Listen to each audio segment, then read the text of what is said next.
यह कहानी रवि नाम के एक युवक की है जो पढ़ाई में बहुत होशियार था।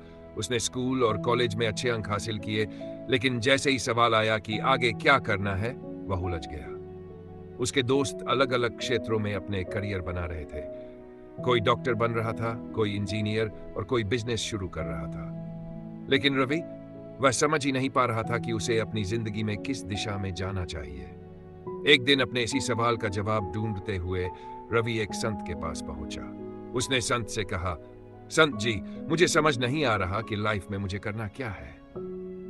संत ने उसकी बात ध्यान से सुनी, फिर मुस्कुराते हुए बोले, बेटा, जीवन में सिर्फ पैसा कमाना या नाम कमाना ही सब कुछ नहीं है।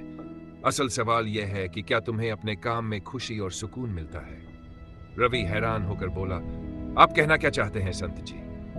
संत ने पास के एक बगीचे की ओर इशारा करते हुए कहा, चलो तुम्हें कुछ दिखाता हूं।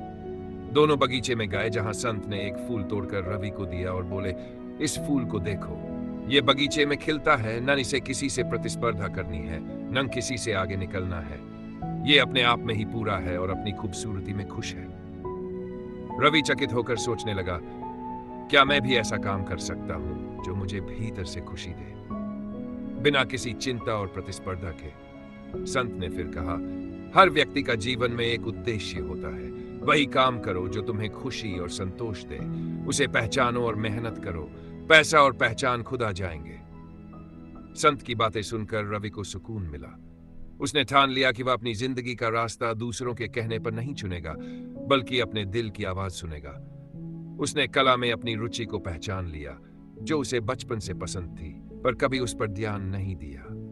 उसने कला को अपने करियर का रास्ता चुना और उसमें जी जान से मेहनत करने लगा। धीरे धीरे उसकी मेहनत रंग लाई और वह एक सफल कलाकार बन गया। सीख, यह कहानी हमें सिखाती है कि लाइफ में करना क्या है, इसका जवाब किसी और के पास नहीं, हमारे अपने अंदर है। हमें वही करना चाहिए जो हमारे दिल को खुशी और संतोष दे। बस जरूरत है तो अपने दिल की आवाज सुनने की।